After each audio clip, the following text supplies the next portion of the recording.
A family heads to an isolated hotel for the winter, where a sinister presence influences the father into violence. At the same time, his psychic son sees horrifying forebodings from both the past and the future. This week we watched The Shining.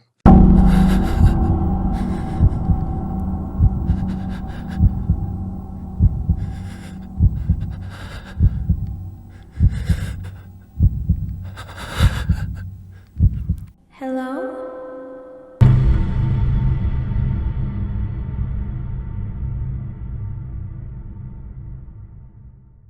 Oh my god. Oh my god. I'm Shelley Duvall.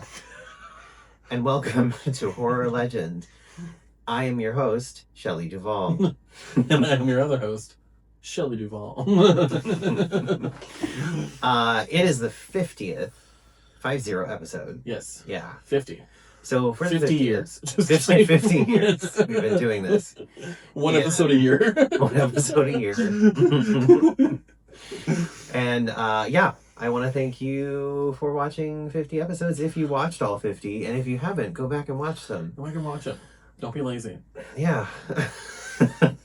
But for the 50th episode, we wanted to do something special, so we saw The Shining in IMAX. Yes, we did. We went to the IMAX and we saw The Shining.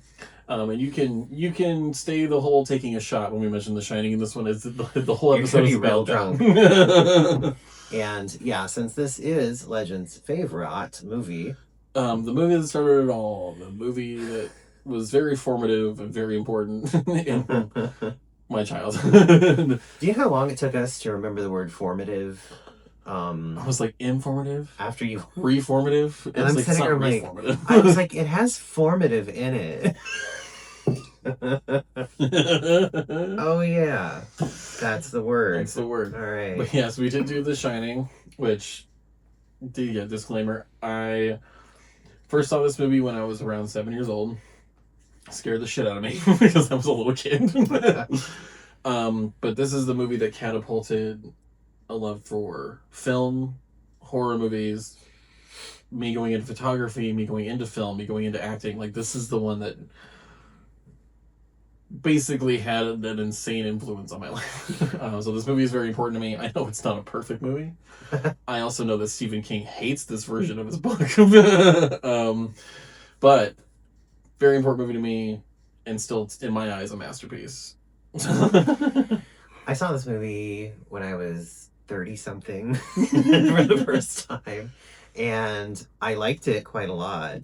But I will say, seeing it in a theater really changed my perspective quite a bit. And I really understand the brilliance of it a bit more. I've seen this movie, I mean, upwards of probably 30 times, but seeing it in IMAX, especially because this was the first time they ever put it in IMAX, and how, like, not just the clarity, but you can see more of the detail in everything, and it gave way more of an appreciation for how he filmed this movie and how he colored this movie and the choices he made with certain things in the movie. I mean, I would think I was talking to you. It's like that scene where Jack Nicholson is at the bar, and it's not just his facial expressions with his eyebrows where he looks crazy, but you see the color of his eyes, and they look scary. Yeah. It looks scary. Like, it actually made me feel uneasy. I felt really uneasy watching it, which, the first time I certainly didn't, but it, the sound, the music, the sound in the theater, really affects you a lot more. It's very unsettling, the sound, just because it's like almost piercing. Yes, at points. Yeah, this is also me protecting the right to watch movies in movie theaters. Oh yeah. So, however the Warner Brothers deal goes, whether it's Netflix or Paramount, which well, they said that they don't want to take them out of theaters now. I really hope that's true. After backlash, I would say. Yeah, so. I really hope that that's true. Either way, because although it is great that we can watch movies on streaming services, and I'm glad we can, some movies still need to be shown in theaters. That is true. And experiencing a movie in theaters. Yeah. Debbie Does Dallas. Yeah. My Little Pony. Hoodwinked. My Little Pony 2. Electric Boogaloo. The Revenge. My Little Pony 2, The Revenge. Yes. But yes, we did. So we did The Shining. We went and saw it in IMAX. It was the first time they ever put that in IMAX. Obviously directed by Stanley Kubrick. Probably one of the most well-known and influential directors in film history. Yeah. Movies like The Shining, Full Metal Jacket, Lolita, Doctor Strangelove, 2001: A Space Odyssey, Eyes Wide Shut. I really like 2000. Paths of Glory. I haven't seen that. That's a very old one. I think he did one called The Killing too at some point. A Clockwork Orange. Don't like that. That movie's insane. I just don't. I can't do that movie. I still want to see Barry Lyndon and Lolita, but I have a box set that was like a whole Stanley Kubrick box set of like his major ones. Yeah. But yeah, Clockwork Orange is crazy. But I hear the book is even fucking crazier. Yeah. That Anthony Burgess just went fucking crazy. Starring Jack Nicholson. In probably his most, if not one of his most famous roles. Yeah. Shelley Duvall, same, other than olive oil, in Popeye. I think it wasn't this year, right? It was last year she passed away? Or was it this year? I think it was last year. Which, right. R.I.P., because Shelley Duvall was an incredible person. I love her. And I am not blind to the fact that this movie did not help her mental state whatsoever. Do you know what I loved her in was I used to watch when I was little, the Mother Goose thing that she was in. I remember, yeah. Well, she had her own show, too. Yeah. Hi, I'm Shelley Duvall. Hi. We got Scatman Crothers. That's a great name. I know. Scatman. Scatman Crothers. It could go two ways. Yeah. Who plays Dick Halloran. And watching this now, having just the mindset of Welcome to Derry, because Dick Halloran is a character in it, who was also mentioned in the It book as a part of Mike Hamlin's whole situation. Interesting.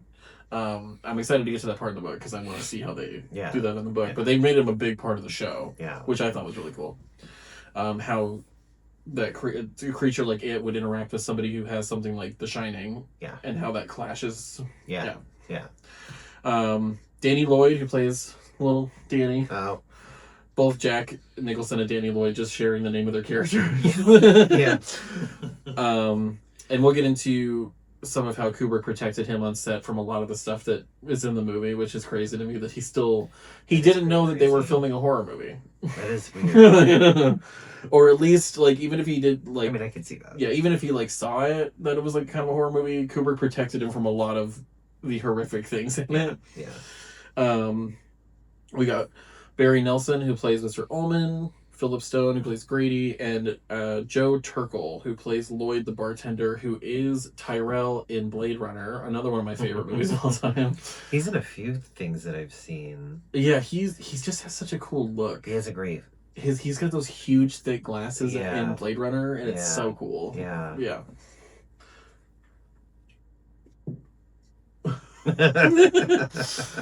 Oh, yeah, cast, crew. I mean, this came out in 1980, was the original... Wow. Release date 1980. So, I mean, before this, we had Halloween in 78, we had Alien in 79, we had this in 80. Yeah. There is, of course, we don't need to get too much into it, but there is, of course, Stephen King's version of it, the miniseries that he did, of his own book, because he did not like this version of his book. Yeah. He had a lot of criticisms. He hated it. There was also a whole thing where apparently Stanley Kubrick would call him at 3 or 4 in the morning and ask him questions like, "Do you believe in God?" From what I heard. And that one came out in 97. With Steven Weber and... I still haven't watched that. I kind of feel like I should. Oh, it's Rebecca De Mornay. It's Rebecca De Mornay and Steven Weber. Oh. I feel like I should watch that just for the hell of it. Oh, Elliot Gould's in it as Mr. Ullman? What the fuck? Some of the... I need to rewatch this.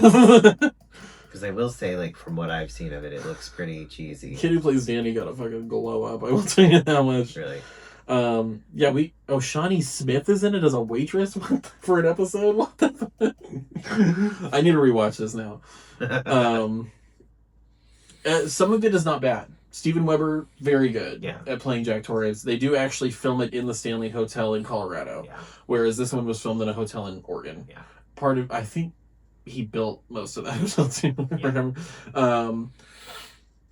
Not all of it bad, just not as good or well known in pop culture. But yeah, Stephen King was not a fan of Kubrick's version. He did visit set, I think, a couple of times though, but yeah, he was not a huge fan. But we will get into that more when we do trivia and stuff like that. But yeah, here we go. The Shining. All right. The Shinin. The Shinin. That's funny. Usually the blood gets off on the third floor. I love that. Mr. Burns. Burns. The blood gets off on the third. I just love how he's like, that's odd. Usually the blood gets off on the third floor. Synopsis. Here we go. It is a long one, but you know. I'm not complaining. I know you're not. I'm here to push my agenda. Former teacher and recovering alcoholic Jack Torrance interviews for a caretaker job at the Overlook Hotel in an effort to rebuild his... That was my Christmas present. It was. I had to today. I had to give it early because of this episode. Yeah. Caretaker job at the Overlook And I will be Hotel. wearing it for at least 3 days straight. I'm just kidding. In an effort to rebuild his life after his volatile temper lost him his teaching position. Yeah. When people tell you who they are, listen. Oof. The hotel manager, Mr. Stuart Allman, warns Jack that he and his family will be snowbound through most of the winter and the potential risk for cabin fever. He drives the point home by recounting a season when the caretaker, Charles Grady, went crazy and brutally killed his wife and his 2 girls. With an axe. And then himself. With a shotgun. Yeah. He was like, he killed his family with an axe, stacked their bodies neatly in the West Wing, and then put 2 barrels of a shotgun in his mouth. At least he stacked their bodies neatly. At least he was clean about it. Well, he wasn't clean because we saw the scene of the original scene there, of that was a lot of mess. So. Which I will get to that too because Jordan Peele does a reference to that in Us. Yes. Yeah. With the twin girls. Yeah. He does a reference to that. Not just them standing there, but he literally, when they get killed in that movie, they're laying in the exact positions that the twin girls are in the hallway in The Shining. And I feel like I was the only one in the theater that was like, because that's me, because I'm crazy. Given his own desperation and the opportunity to pursue his true passion, writing, Jack acknowledges the warning, but accepts the job. My wife is a confirmed horror story and ghost story and horror film addict. Yeah. She'll be thrilled that people were murdered up here. But I would probably be thrilled. Yeah. Yeah. And again, I will say, because I'm going to get into it, Stanley Kubrick, especially in this movie, and I mean a lot of his movies, but especially this movie, he is very much about symmetry. I mean, you notice the shot from behind them, they're sitting in the chairs, Ullman in front of them. It's all that symmetrical rule of whatever. Like, it makes my brain so happy. The way this movie's filmed makes my brain so happy. Yeah. For sure. No, I love that too. I love so many like tableau-esque shots that are symmetrical and in thirds. That it's just like... It's so good. It's so good. And a lot of that is like textbook whenever you're learning film and stuff in school, that like, rule of thirds, 1 point perspective, all that stuff. But it's done well or not well, So. It depends on the person. Any jackass can do that if you just do it, but it depends on how somebody set dresses something. It depends on how somebody frames something. Like it's all objective. I was told a lot of my photography, when you look at it, obviously is very inspired by Stanley Kubrick's style, especially symmetrical things, hallways and things like that. But I was told by a manager at the movie theater when I worked there, he's like, it's just very amateur. And I was like, would you tell that to Stanley Kubrick? Would you say that to him? Yeah. That because he uses 1 point perspective and some symmetry that he's an amateur? Are you high? Whatever you want to do with your style, that's your style. It's objective, that's your thing. Amateur, pro, fuck off. Whatever you want your style to be, that's your style. 100%. And it's like, obviously you can tell when somebody's really not good at what they're doing and somebody who really cares about what they're doing. Yes. Like, that's obviously a difference, but your own personal style is yours. Fuck everybody else. Yeah. Yeah. That's good advice to live by. And, like, obviously you're going to take inspiration from multiple people. Just don't let anybody tell you that your style is trash. Unless it's trash. Unless it's actually trash. Unless it's we can tell that you don't care. Unless it's constructive criticism. Unless it's like constructive criticism is great. That's fine. Like, oh, maybe you should try this or try that. Not. But if somebody's just telling you that you're an amateur and they're not giving you anything else, that's stupid. No. Meanwhile, Jackson jumps off my soapbox. Jack's son Danny has a seizure while talking to his imaginary friend Tony about the Overlook Hotel. And Tony, I don't know how he's described in the book because I still only read the book. Is really his version of The Shining. Yeah. The telepathic, psychic powers that he has. Yeah. Which are very interesting. Yeah. Very interesting, and I don't even know if he fully explains how they work or not. No, probably not. But I'm excited to read the book to see how he describes it in the book. Knowing Stephen King, he probably doesn't really describe how it works. It's just sort of, he leaves a lot of open-ended questions, which is good. Which it kind of feels like Carrie might have had that too, because of the way she, like, because that was his first book, and then I feel like he might have built it off of her abilities to create. He goes back a lot to like his other books and kind of goes, I'm gonna incorporate this. Yeah, which is, I mean, it's cool. Which is great. I love I'm such a nerd about that stuff when he connects everything together. So, and I know like Kubrick's version doesn't do a lot of the connection things together because it's his own version of it. Yeah. But it's still cool knowing that like, oh, this person's connected to this and has this and does yeah. But yeah, it's like his version of it is a little boy that he says a little boy inside of his mouth that like talks to him and shows him things. And in this case, what it shows him is an elevator opening up with blood pouring out of it. Yeah. And that shot alone is insane. It is insane. And they got their money's worth because they used it a few times. They use it a lot. So, yeah. And it's like, but it's a good way to like show something's evil. Yeah. And they definitely did get their money's worth because you see them behind the scenes, like pushing like the liquid and stuff, all this stuff with like brooms and shit. Yeah. And it's like, you can only do that shot once. Much like the shot in Idiot Box where a baby flies out at me and a bunch of blood flies in my face. I forgot we filmed that. And we purposely made it look crazy and ridiculous, and like you could obviously tell that we set it up. Yeah. But it's still amazing. That was my favorite thing to ever film. That was so funny. But yeah, you can really only do a shot like that once. Yeah. But like, I mean, you could do it more times. Could do it more times. I wouldn't put it past Kubrick to make people redo a set to redo something like that. But I'm pretty sure they only did it once, and that's why they used it. Yeah. They used it like 5 times. Yeah. Which I'm not gonna play. It's an amazing. It's an amazing shot, and they use different parts of it in different areas. So it's Jack's friend Tony. Downey. Upon Danny's arrival at the hotel, head chef Dick Halloran. Halloran by Scatman Crothers. I just love that. Scatman. It just sounds like he has an album. I know. Scatman Crothers.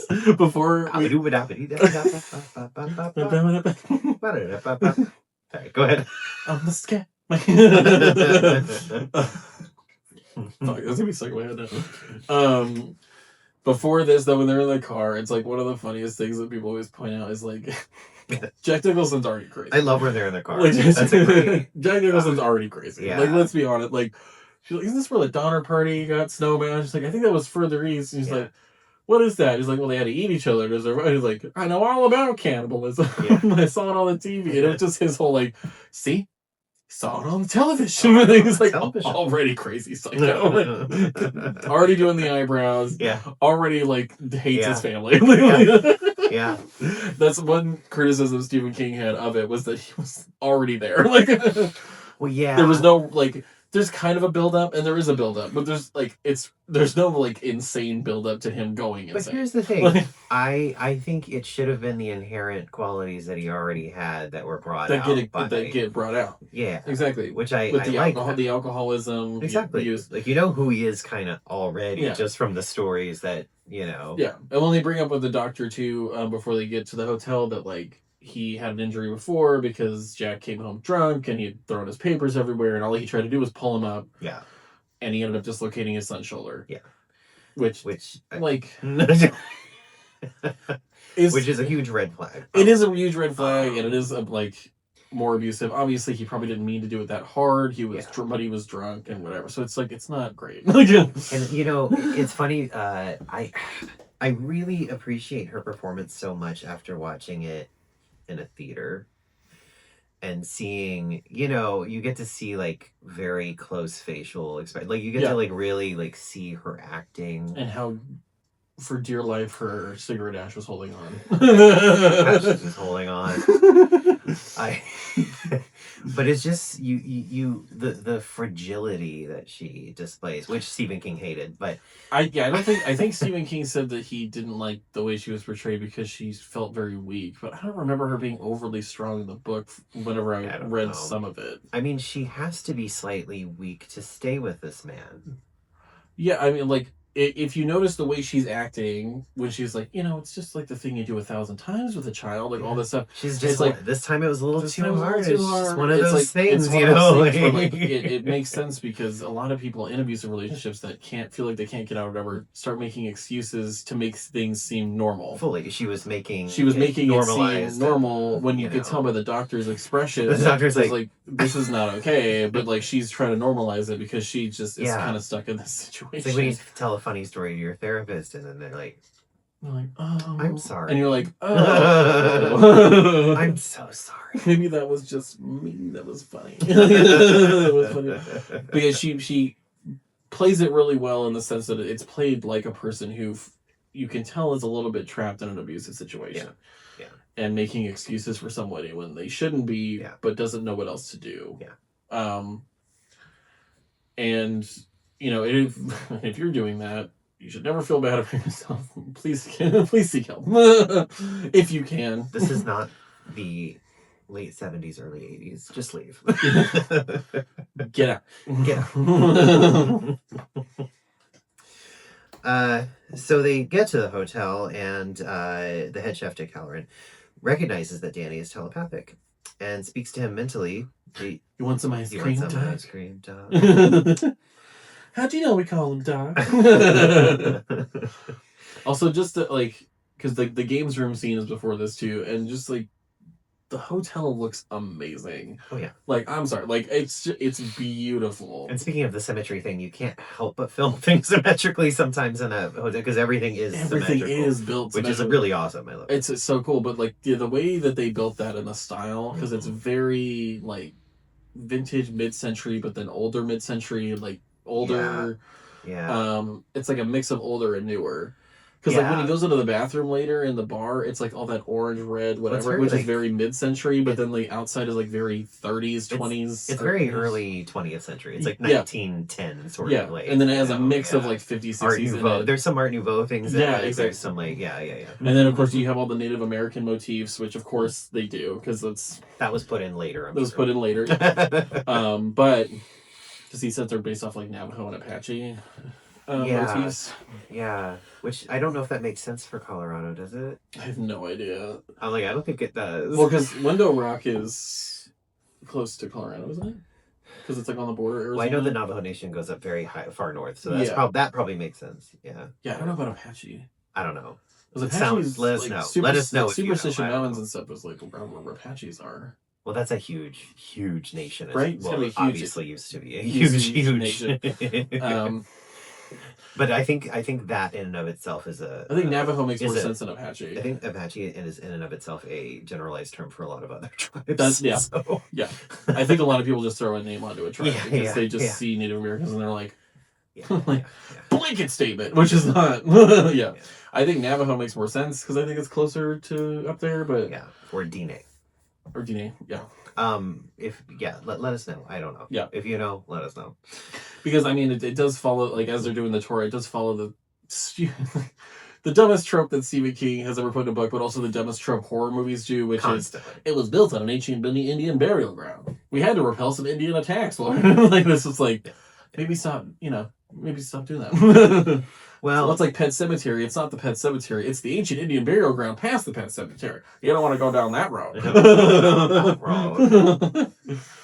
That's why we're going past the old Pet Cemetery, the ancient Indian burial ground. I love that accent so much. That Mainer accent, because that Mainer accent is insane. That's why I love Murder, She Wrote, because the doctor is always like, woman. Well, isn't he the guy from Pet Sematary? The doctor? No. Oh, because In isn't Murder, She the Wrote? older guys in Murder She Wrote though in Pet Cemetery, isn't he? That guy is in at least one episode. At least one episode. I'm pretty sure. He's also the judge in My Cousin Vinny, which is probably his best movie. Yeah. Movie's insane. No, the doctor is, I can't remember his name. Yeah. I just know his name in the show, Seth Hazlitt. Yeah. Woman? The look of the hotel is beautiful. Yeah. You of course have that classic carpet Mm-hmm. with that design, which probably was not put into the 20s. It was probably put in like the 50s or 60s. Love that design though. Incredible. There's actually a hotel in Palm Springs, the Parker. That's their carpet. Oh, cool. Up in where the rooms are, that's the It's the carpet from The Shining. Huh. So cool. That's cool. Love that so much. I was wearing a shirt with that pattern on it when I met Damon Albarn from the Gorilla. Because I'm upset. But yeah, the hotel is beautiful. They're getting taken around. But yeah, the games room scene I love. And I love something that he does in this movie. And I can't remember if he does it in a lot of his other ones. Where when he's showing somebody either seeing something or having a realization or like even like The Shining happening. Mm-hmm. When Danny turns around and before he sees the twins, he does that really fast zoom in on his face. Yeah. And it's like, okay, something's happening, realization. Yeah. And then you see the twin girls, who are like these two British twins. They're like super adorable on set, whatever. Yeah. But yeah, I just love that shot where he just zooms super fast on the face. Yeah. He does it one other time, or he does it a couple of other times. And one of them is Wendy seeing Dick's body. Yeah, on the ground. It's just a zoom in on the body. It's just such a cool way to do that. Mm-hmm. I don't know. I love it. They should have done that in The Conjuring for Lorraine. Instead of... All right, take Stanley Kubrick up. We're remaking these movies. No shade to Vera Farmiga because she played that character very well. Oh, no. The fault is not with her. No. The fault is not with her. The fault is not with her. The fault is with James Wan for not finishing those movies. And having other people do them. I mean, honestly, I'm not even sure about him after the second one. Because after I watched that another time, I was like, wow, I fucking hate this. This is horrible. But anyway. I love the main story of The Conjuring 2. It's just... whenever you start adding in the Crooked Man and a bunch of other things that you're trying to just spin off, it's like, please stop. Just go with the main story. What are we doing? Hate. Gigantic Annabelle doll. Oh, yeah. He explains his grandmother had the gift. She called it the Shine. She called it the Shining. He also counsels Danny about the hotel, hinting that something terrible had happened there. And left a trace as if someone burned toast. He might be having a stroke, actually. Yeah, he's smelling burnt toast. He's smelling burnt toast. But yeah, he says... but only people who shine can see it. Yeah. He said, only people who... some things only people who shine can see. But then he also says, like, it's just something that... something bad happens or even something good happens, it can leave a trace of itself behind. Yes. Which I believe actually happens, for sure. Oh, yeah, like... especially things happening in anger and things like that, like the energy, emotions and energy. Yes. And that's when Danny's like, "Is there something bad here? Like, are you scared of this place?" And he's like, "No, I'm not scared of this place." No. And then of course he brings up the famous room 237. Yeah. Which in the book and in the miniseries is 217. Oh, really? Oh, okay. But yeah, it brings up 237. Why would they change that? I don't know if it was because of the way they had to build the hotel or just the room. I have no idea. But you could have just thrown that number on any fucking room. So I don't know. That's weird. I don't get why that. he changed it to 237. Must be a reason. Oh, okay. But yeah, he brings up 237, which is like the major room that something really bad happened in. You figure out what it is later. Yeah. But he tells him like, stay out of that room. You have no business going in there. So just stay out of it. As he's like trying to act cool. That, like, no, the hotel's fine. But it's fine. Stay the fuck out of the room. And then it's like, everything's like pictures in a book. It can't hurt you. Yeah. But stay out of that room. It's like pictures in a book. This is when Jack's mental health starts deteriorating little by little. Yeah. Writer's block, sleeping too little, irritable. Irritable. Let's just call it irritable. Yeah. That's one of my... Let's just start by getting the fuck out of here. That is the most uncomfortable yet kind of funny part in the movie is when she comes in and he's I feel so bad for her. when you're hearing this, yeah, stay the fuck out. yeah. I feel so bad for her, but his timing is like funny, angry, like angry funny. Yeah. Well, it's as it is the way that someone who is like that acts. Yeah, because it's almost condescending. Yeah. Almost like when you hear this, he's acting like she's Can stupid. you handle that? Yeah, can you handle it? You dumb bitch. Like that's not very. Yeah. It's crazy. I mean, before that we get like random little things of them being in the hotel. Like Jack trying to write, he's like throwing the tennis ball against the wall, and which we see in Woman in the Yard. Woman in the Yard, another masterpiece of cinema. Yeah. Oh my god. We also get like Danny riding his tricycle through the hotel, which is such a cool shot. I think this is one of the first big movies that they used a lot of Steadicam for. This was like one of the first big Steadicam film movies, and they followed him around with a Steadicam. I mean, there's Stanley Kubrick's like on a cart with the camera that they're like pushing around too, and then I was just picturing him like in like a harness, like being like craned through. Like when Danny's riding his tricycle to the hotel, somebody's running behind him with a Steadicam, like following him. Like it's really cool. Like the way it's filmed is amazing. But yeah, we get all these like little moments of like before everything starts getting too crazy and hits the fan. Yeah. The cabin fever sets in, and the ghosts show up and start fucking with people. Yeah. Yeah. The first thing he sees is the two murdered Grady girls. Yeah, and I love the reveal of that tricycle down the hallway, which like even before this. Before this, he sees them in is it the game room or the? He sees them in the game room in the beginning. Yeah. And then whenever he is riding on the top floor through that amazing carpet, he stops in front of 237 and gets up. Tries to open it, but it's locked. But then it flashes to one of the girls. Yeah. Or the girls, like, he's picturing, like, oh, they might be in there or something. Yeah. So he gets here and leaves alone.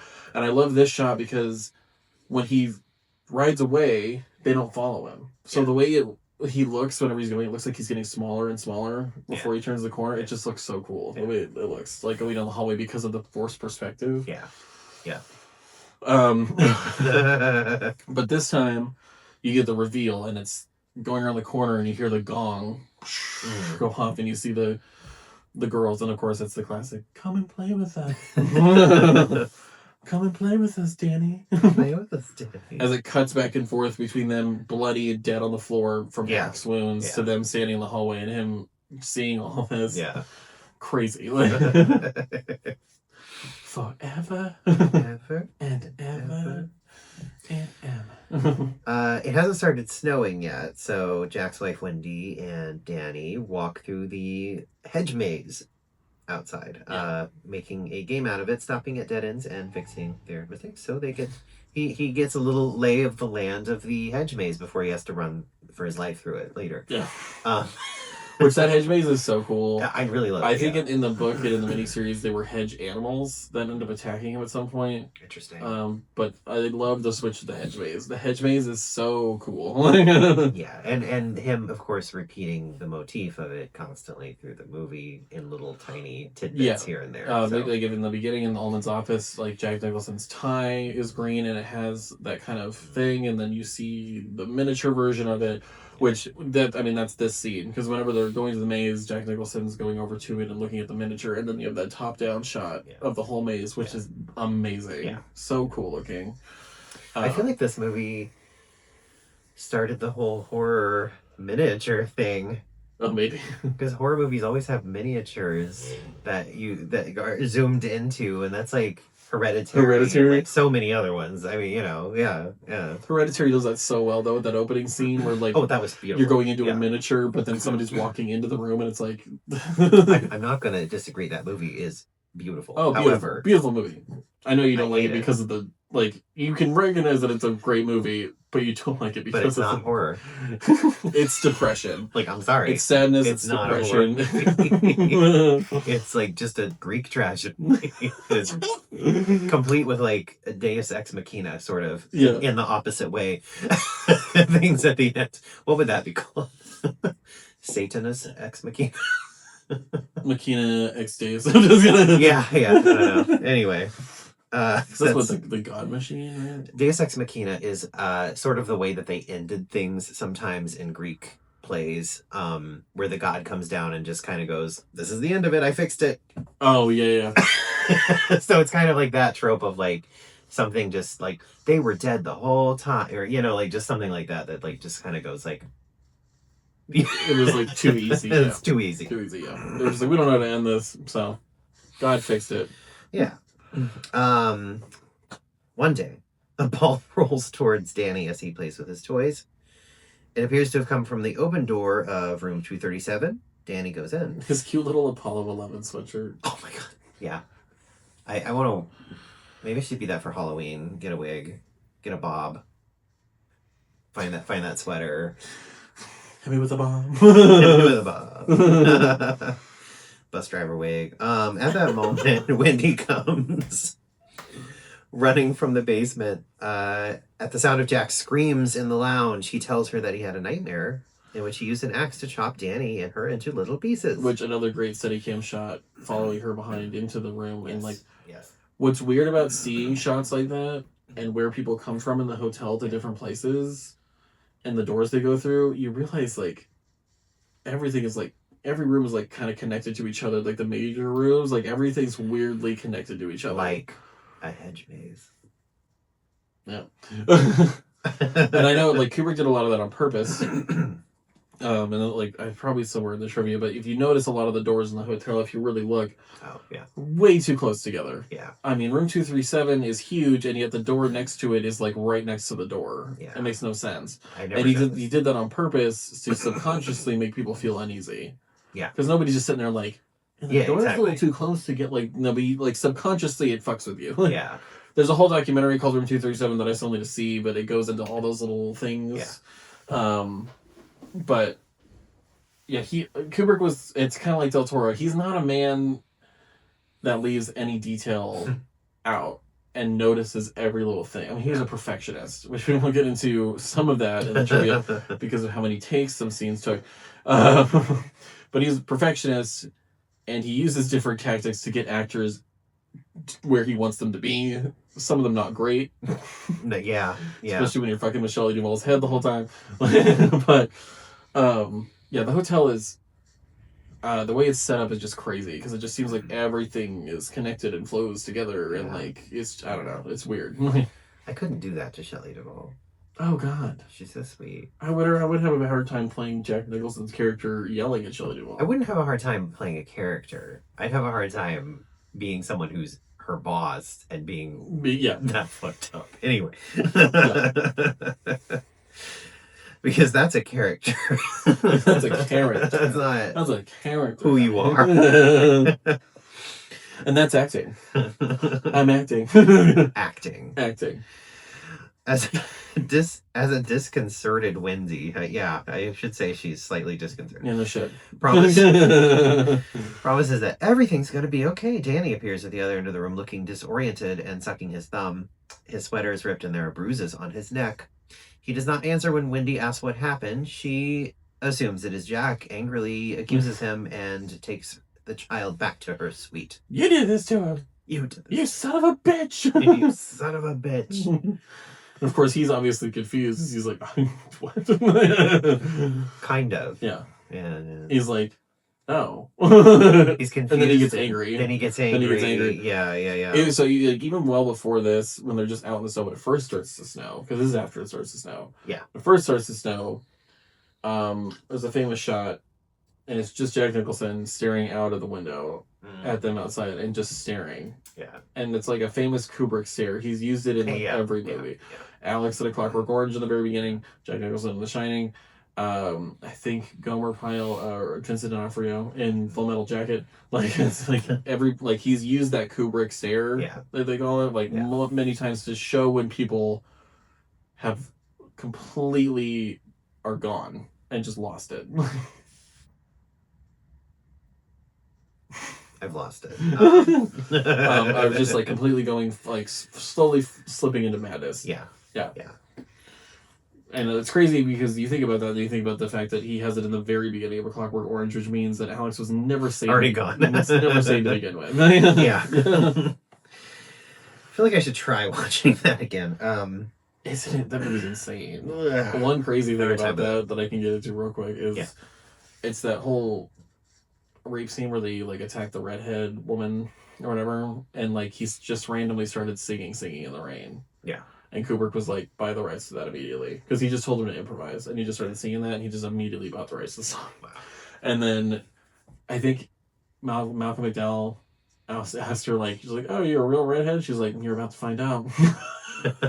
Before they filmed the scene. Oh my god. Wow. Yeah.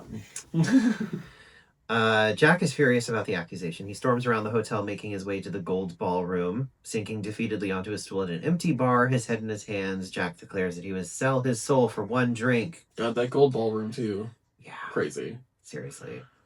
I'll be able to get into some of that, too, because I've watched the making of this movie so many times. Like, so there's some parts of it, like, whenever the bar is actually, whenever it's full of ghosts. Yeah. People. Yeah. The way they did that. But, it's funny because the gold ballroom itself is very 20s, 30s, but the bar is very 50s, 60s. Yeah. Yeah. Just the way they do the lights. It looks very mid-century on contrast to That's like this true. very 20s bar or 20s ballroom. Yeah. Right? Yeah. Yeah. I mean, I'm sure they did some of that stuff in the 30s and 40s, but like it seems like it's a little bit later than the actual ballroom itself. Yeah. Which is really cool the way he mixes these like architectural styles together. Well, yeah, because it would be, because certain areas would be redone, updated. Like, well, it's like the bathroom. Yeah. That bathroom would not look like that in the 20s, 30s. No. That's why, like, the contrast of Charles Grady being in that bathroom and the suit he's wearing with that red and the way it looks is amazing. Which you can clearly see the substance. I was reminded of that again. Yeah, the substance took an insane amount of inspiration visually from The Shining. Tons from The Shining. Which, I mean, as you should. Yeah, as you should. Pushing my agenda. He looks up and sees the bartender who serves him a drink. What is his name? Lloyd. Yeah. Lloyd. Hi, Lloyd. A little slow tonight, isn't it? Jack is nonplussed. Isn't that a great word? Nonplussed. By the sudden appearance of the bartender, and even addresses him by his name, Lloyd. In the course of telling his troubles to Lloyd, Jack reveals that he unintentionally dislocated Danny's shoulder, the same accident Wendy mentioned earlier to the pediatrician. Okay, but like, it's the way they have him slip into like what would be something people would say in like the 30s or 40s when he's like, white man's burden, Lloyd, white man's burden. They say that in the 70s too. 70s, yeah, but but like even before, like it feels like they just make him slip into like this old style of talking. Yeah, that's true. Like he's been there forever, but like a white man's burden, Lloyd, a white man's burden. He's like, a little trouble with the old sperm bank upstairs. Like it's like who fucking talks like that? Although that is a very Stephen King kind of line. It is. It really is. It really is. Notably, Jack states that the injury happened 3 years ago. While explaining the same story to the pediatrician, Wendy said that Jack, who vowed to quit drinking immediately following the accident, has currently been sober for only 5 months. 5 months. He's like, 5 months on the wagon. He's like, here's the 5 months on the wagon and all the irreparable harm it's done me. You know, like, damn. I think in the book... I feel that. Right? Because you've been sober for over a year and a half. Yeah. However, I did start like having one occasionally when I'm having a good time. Yeah. When I'm in a good place with a friend or something, I'll have one. And I'm like, okay, I'm fine. Yeah. Which is fine. Yeah. I just have one, and then 12 more after that, and I'm fine. No, I'm just kidding. Everything's okay. Yeah. Stop checking on me. Stop checking on me.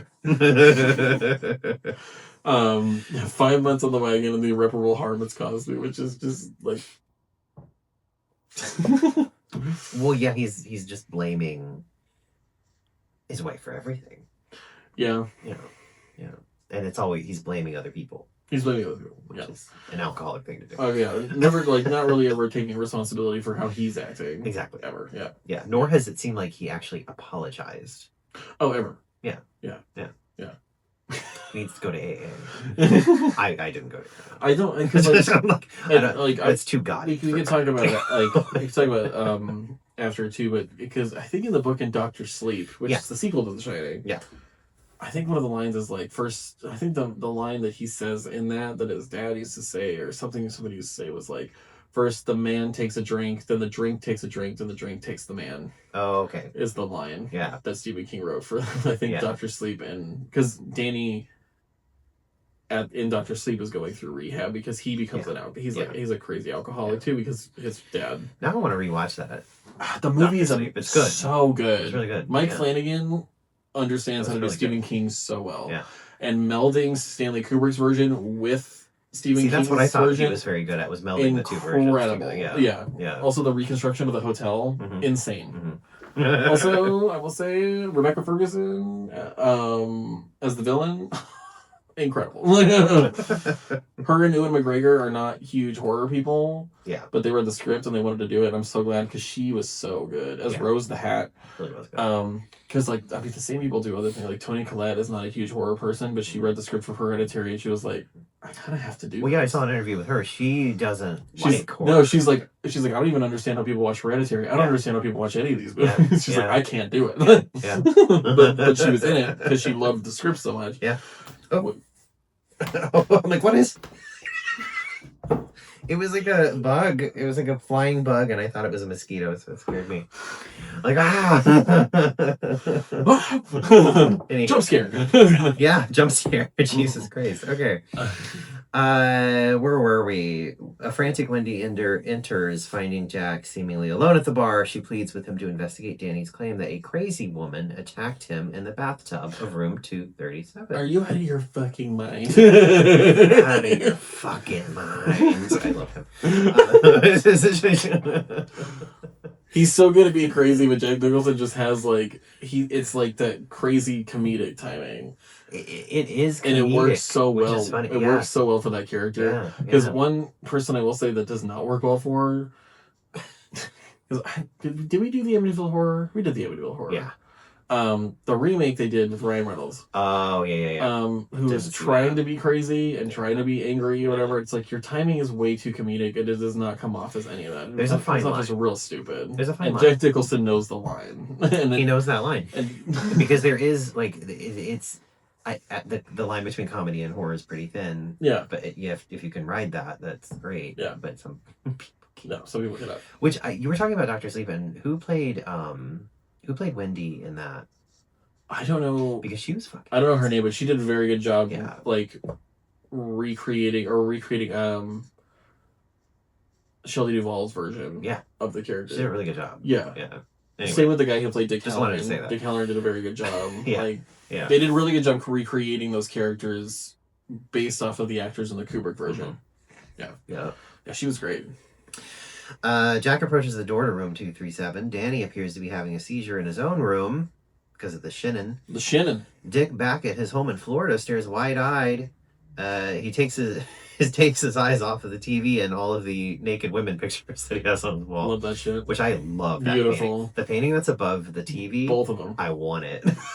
I want that. Of just these huge afro, beautiful black women with their boobs out, and it's like, is it a painting or is it a photo? I can't. I think it was a painting. It might have been a painting. I think they're paintings. Beautiful paintings. Yeah. Beautiful women. I don't think I want that painting. And it's just somebody his house. It's just that's the adding the comedy element too, because it pans out of the TV and you see that, and of course everybody's like, yeah. And then it pans out of him on the bed, and there's another one of him on the bed. And it's like, okay. God, and that hair. Damn. He picks up on the signal that Danny is sending. That they're in danger. Jack cautiously enters room 237. The bedroom is empty and he proceeds to the bathroom. He watches lustfully as a young, beautiful, naked woman who's very tall, unnaturally very tall. That was the thing about that. She could have been a model. I don't know if it was a forced thing there, perspective-wise, but she looks so imposing and gigantic and scary almost. Which I think is cool. I think is really cool the way that because then even compared to him, looks very. Yeah. Her name was... what is her name? Who is it? Leah Bildum. She was born in Zurich. She a model? She looks like a model. Yeah. She's from Switzerland. She was only in The Shining. Oh, cool. I think she is like a model. I think she's a model, yeah. and I think she was a model in Zurich. That's a runway picture, isn't it? She died in 2021. Wow.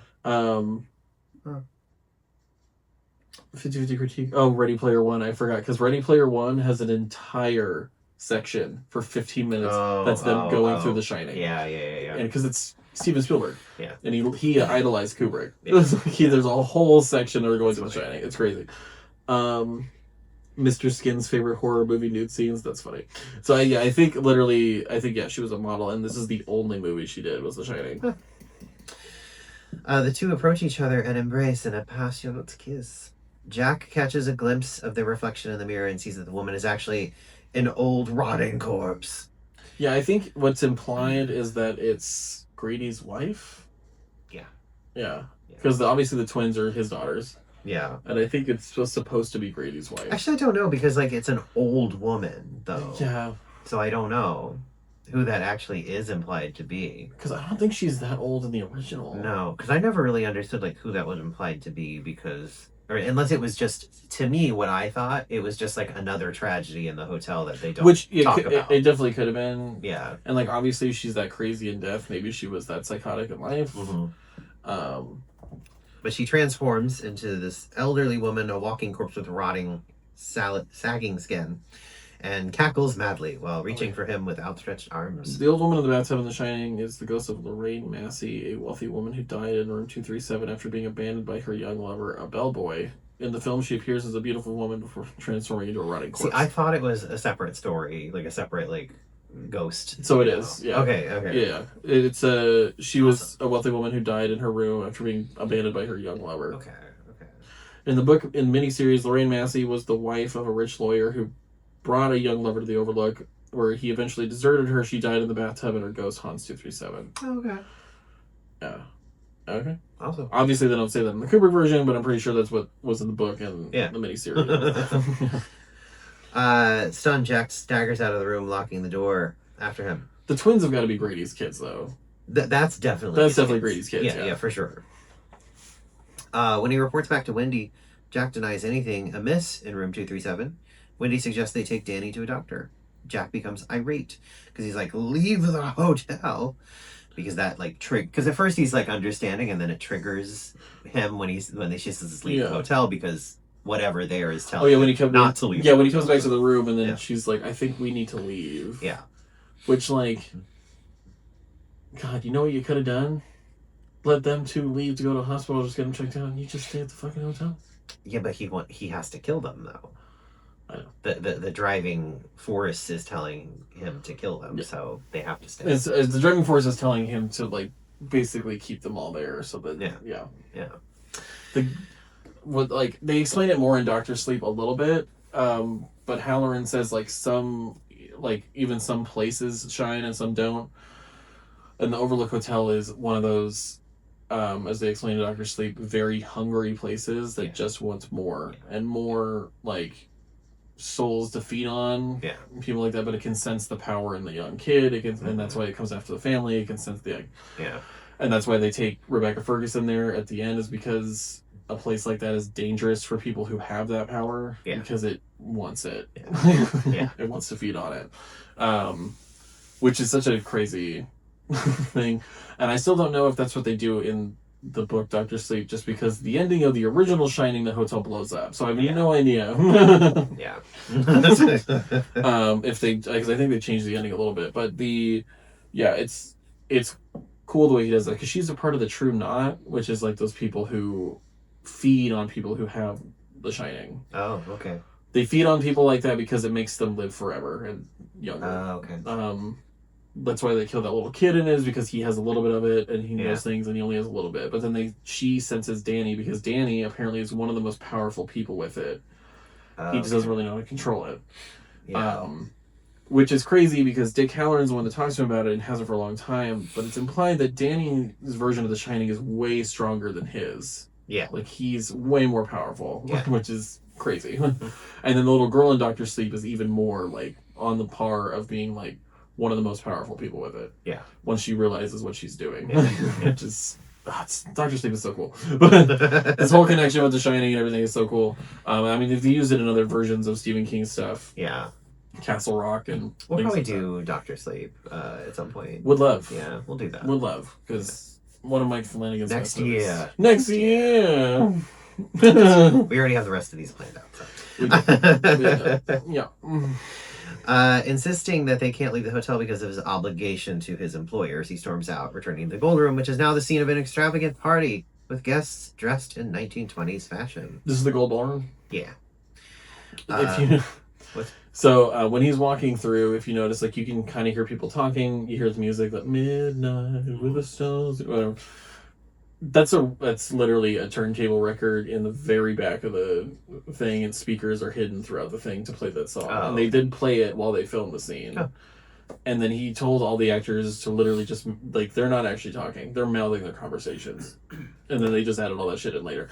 But they hid the speakers and turntables in the very back of the ballroom where like the piano is on stage and stuff. They hid it all back there, and then they just turned it on, and then they just had it playing while he was walking through, which is crazy because you never go back there. You only see it as like this like weird like, it's like when he walks through, it's kind of like a stage, and there's like actors, because you never go over there ever. You just see it as this like, not like, because tableaus are usually still, but like hidden itself is like some weird motion picture of just like, that's all you see is which is kind of cool. I don't like that you never like go into it. It's just true. There. Yeah.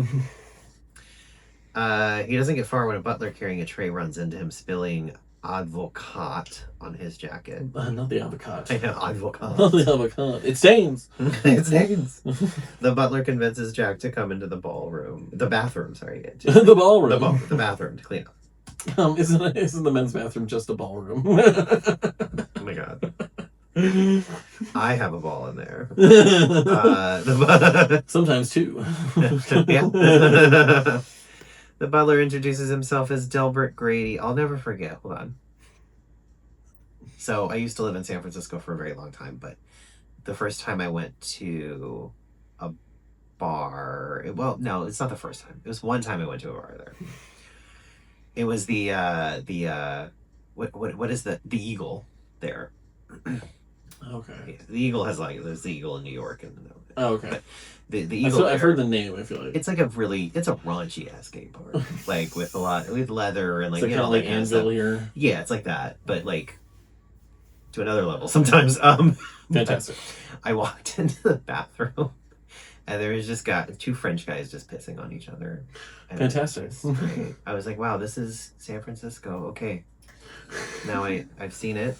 No, and I will be participating. And I will be. And when I came out of that bathroom 15 minutes later, and how? Jack remembers. The butler says he's Delbert Grady, and Jack remembers that is the former caretaker that murdered his family. And he says, like, hey, yeah, you killed your family. He's like, I have no idea what you're talking about. I have no idea what you're talking about. You're the caretaker. You've always been the caretaker. You've always been the caretaker. Jack is confused, but just kind of accepts his story. Grady goes on to tell Jack that Danny has a great talent and is using it to bring in an outside party into the situation, referring to Dick Halloran with a racial slur. It's said at least 3 times. Yeah, but I mean, it is the 20s. If it fits for the characters. It fits for the characters. As they are not good people. Grady advises Jack on how to correct Danny. He's like, since he corrected his family. It's like, my daughters didn't like the Overlook at first, and one of them even tried to burn it down, but I corrected them. They do that in Bob's Burgers whenever like Kochi or whatever, the little thing that Louise has, and he's talking to him in the bathroom. And he's like, I corrected them. And he's like, what? And he's like, killed them. He's like, corrected. He's like, killed. He's like, oh. That's they're in the bathroom. I forgot about they're that. They're in the bathroom in The Shining. He's just going crazy on the walls. Yeah. I totally forgot about that. Telling you. So many things. So many. References. Back in Florida, Dick has no luck. Contacting the people at the Overlook Hotel. Worried about Danny, he books the next flight to Colorado after many attempts to contact them. Yeah. It wasn't just the one. No. Makes it sound like that here. Back at the Overlook, Wendy arms herself with a baseball bat and goes to look for Jack, intent on leaving the hotel with Danny, whether or not Jack agrees to come. Yeah. She enters the lounge and she spots Jack's manuscript left unattended next to the typewriter. She reads what Jack has been writing, hundreds of pages, with repetitions of the single sentence, all work and no play makes Jack a dull boy. All work and no play. All work and no play makes Homer something something. Is it Homer go crazy? Homer go crazy. Don't mind if I do. Don't mind if I do. Yeah, he goes like, all work and no play makes Homer go something something, and then Marge is like, go crazy. He's like, don't mind if I do. She realizes Jack has gone mad. But she shows up behind her and he's like, how do you like it? Oh my god, he's like, how do you like it? How do you like like it? Ah! With a bat. Yeah. And just like the panning shot and like just, yeah. It helps when you have such a beautiful place to film it. Yeah. Like insanity. That staircase leading up to the second floor, crazy. I love the that's like a moment of true realization for her that he's gone. And crazy. It's one of the main rooms in Doctor Sleep that they recreate because it's so important. Yeah. And I love it in Doctor Sleep because if you notice in Doctor Sleep, the chair's on its side, the typewriter is still there. Things are like exactly the way they left it, which kind of implies that after the events of The Shining, well, because like in the original it blows up, but after the events of Kubrick's The Shining, that they condemned the shit out of it because of Dick Halloran dying and them finding Jack Nicholson in the maze dead. That they were like, close it up. Yeah, this already happened once. Yeah. Then everything just kind of stayed where it was. Well, if the owner was a true capitalist, would have kept that shit open. You would have had ghost tours, baby. There would have been ghost tours. Make money out of that shit. I mean, that's what the Stanley Hotel is. That's true. They have Stanley Hotel is all the pictures of them filming inside the hotel, and like they still do the ghost tours, obviously, because it's supposed to be haunted. I mean, that's where Stephen King got the inspiration. I think he wrote the entire book in the hotel too. Oh, really? Oh. Staying there, and yeah, they do all that stuff. What's crazy too, not to get too far into like video games, Silent Hill 2's remake.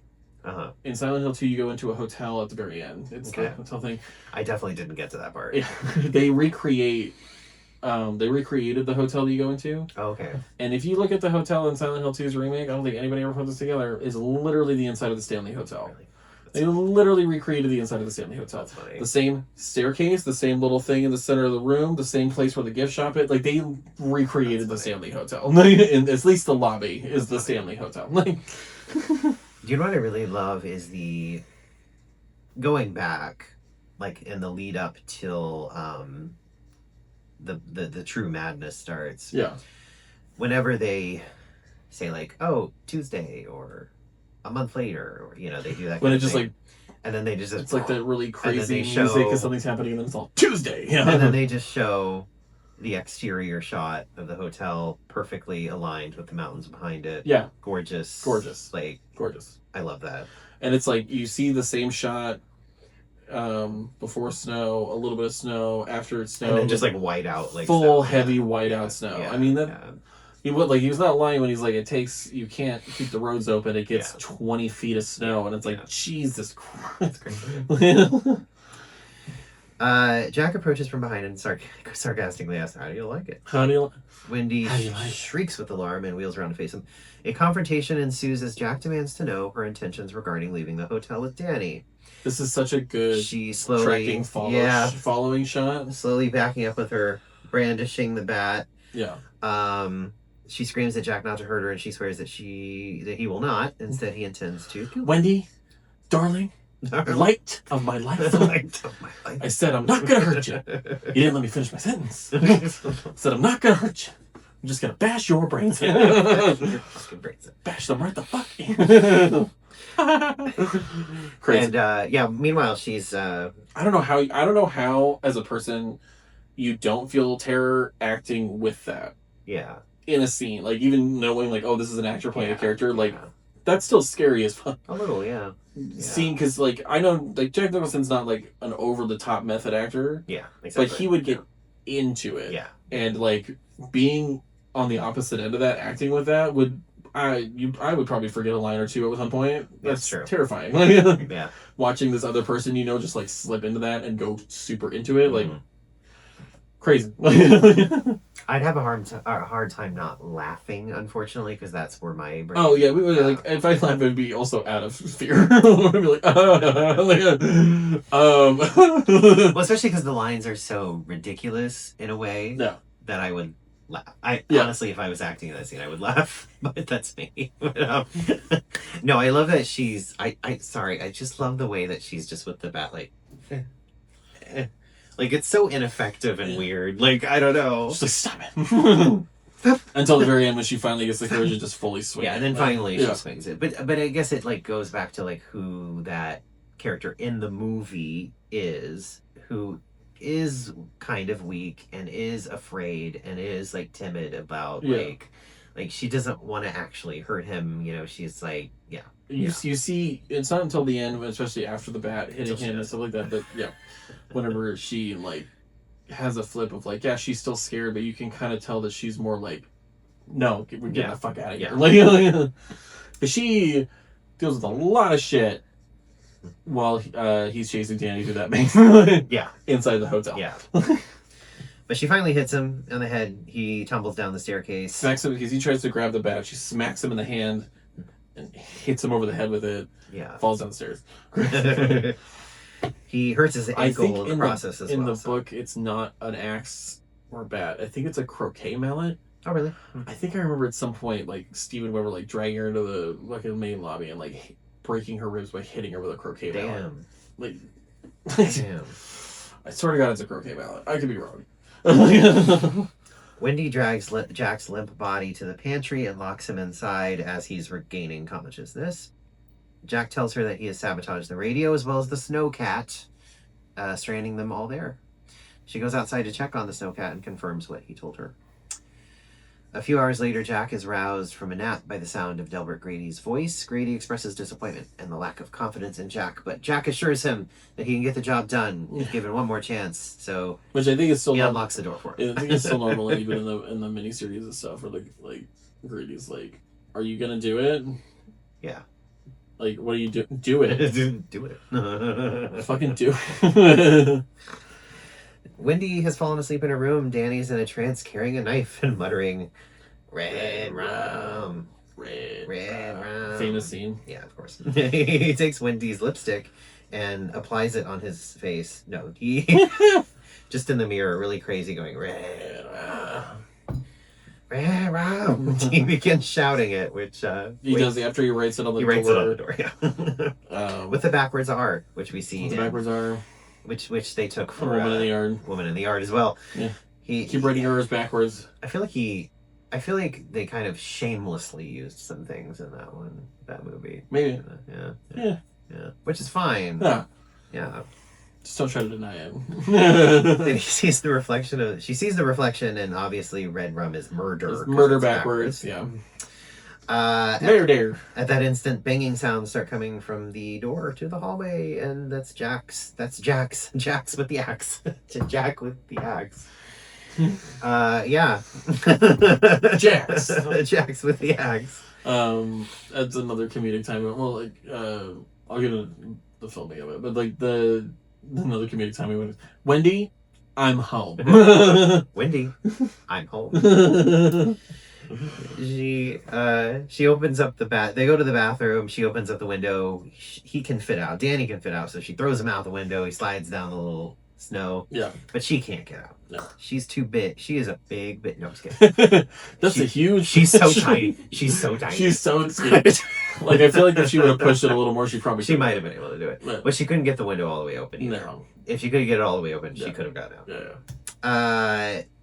Meanwhile, Jack. Which, if they had to do that multiple times, how fun was that for Danny Lloyd to just slide down a bunch of snow? I know, right? That looked fun. Meanwhile, Jack has chopped his way through the front door and calls out, "Wendy, I'm home." And Jack knocks politely on the bathroom That's just door. The way he says it. Wendy, I'm home. I'm home. He knocks politely on the bathroom door. He's like... Wendy holds the knife and tries to steady herself as Jack begins chopping on the door. He sticks his head through and screams, "Here's Johnny." Which was improvised. a reference to Johnny Carson Johnny Carson. show. That was improvised line. Here's Johnny. Here's Johnny. Jack sticks his hand through the door to turn the lock, and Wendy like hacks at him with a knife. He hits his hand. Yeah. Jack continues to hack the door with the axe until they both hear the low rumble of an approaching Snowcat engine. Yeah. Which is Dick Halloran pulling up in the Snowcat. Here's the only weird continuity error in this. Yeah. When he axes the door open, he only axes one side of like the little panels.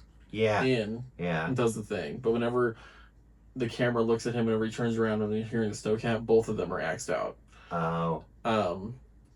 And we'll get a trivia for how many times it took them to do it, but continuity error. Yeah. It's just me noticing shit. Yeah. Yeah. And I think the entire time, if I'm right watching the making of it, most of the film crew, whenever they're filming it, is in the closet, right? They're hiding in the closet. Yeah. I do remember seeing that. Yeah. Watching that. Yeah. Yeah. And he's like, murder, kill, murder, and he's trying to get in character. The Snowcat driver is Dick inside the hotel. He calls out the He's such a dick. Jack's hiding behind a pillar, leaps out, swings the axe into Dick's chest, killing him. Which is just such a terrible ending for him.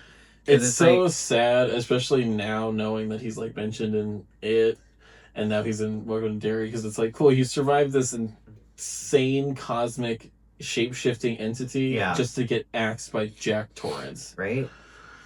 But again, he doesn't die in the book. Yeah, he doesn't die in the book, and it's like, because like, I don't know, for the movie it like feels so, I mean, I get it, it just feels so anticlimactic for that character in that sense, to just like walk in and get killed the second he shows up. The second he shows up and walks in the hall, like, it's like immediate. It's not like he's there for a while and looking around the hotel or seeing things. It's just like immediate death. Like, yeah. Danny was hiding in a kitchen cabinet, screams and reveals his location. He clambers out of the steel cabinet. He screams because he's still connected to Dick with the Shining. So when he dies, it like hits him to like a truck, and he starts screaming. Yeah. Meanwhile, Wendy has ventured from the bathroom and begun to search for Danny. The hotel has sprung to life, and now even Wendy is encountering all of its ghosts, including the first one, which is the craziest one that everybody brings up from Stanley Kubrick's The Shining, is some random person in a bear costume with his ass out doing something weird with another guy on the bed. Giving head to a guy on a bed. Giving head on the bed, and then they both look up at her. So strange. So strange. Yeah. I wonder if he gives any context to that. I think they used to use that too on The Soup or some shit with Joel McHale for like a what the fuck segment, and it would just have that, and then it's all what the fuck, but like in the credits of the show, like what the fuck. That's funny. At the same time, axe-wielding Jack turns on the outdoor lights and follows Danny into the hedge maze. As Wendy deals with every fucking ghost to ever walk the halls of this place. Danny realizes he is leaving a trail of footprints in the snow for Jack to follow. He carefully retraces his steps, walking backwards, and then leaps into like a little side area and covers his tracks. Jack arrives, sees that the trail of footprints ends abruptly. Which, very smart move on Danny's part. Well, for a kid, for sure. For a kid, for sure, like going through it, because so he knows the maze because of going through it with his mom, probably multiple times. Yeah. And then doing the whole thing where you backtrack with your footsteps in the snow, like, that's crazy. Like, I mean, that's like military type, like, tactics. Oh, yeah. That's crazy. And then he gets out because he then just follows his footprints back out of the maze. Yeah. So he never runs into a dead end. Although they do kind of like, do you know what? Kind of occurred to me is that if he could kind of like share some certain thoughts with Dick Halloran. Dick Halloran was a military guy. Oh, yeah. He was. Yeah. That's true. So he could have kind of learned that. God, it also sucks because if they were still connected, sharing a mind, if he knew that Jack mind you, this is hiding behind going from a story from Welcome to Derry, which is not part of what Stephen King not part of Kubrick's version of it. I'm just putting this together in the sense of like knowing what I know. Yeah. Knowing what I don't know.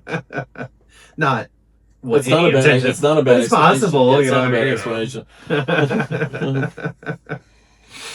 When he Danny comes out of his hiding spot. Sorry, I skipped ahead. He sees the trail ends. He chooses a path and lurches deeper in the maze. Danny comes out of his hiding spot and follows his own footprints back to the maze's entrance. Wendy makes her Which I'm way. pretty sure some of the snow is fabricated Yeah. to like make it look foggy for sure, yeah. and stuff, like the fog part of the snow and stuff. But a lot of that I think is still real snow and Really? they're acting in the cold Oh, and that's shit. cool. Because like I mean they're wearing jackets and stuff in the making of it, and they have like it's like we're freezing our fucking outside. Oh yeah. So I think some of it's real. Yeah. And I think the machine that they used for it was really to just put the haze kind of over it and stuff with it. I can't remember exactly if they fully fabricated the snow or not, but. Wendy makes her way out of the hotel just as Danny emerges from the maze. Relieved, she flings down the knife and embraces him. Jack is like bellowing out frustrations that don't make sense from the maze.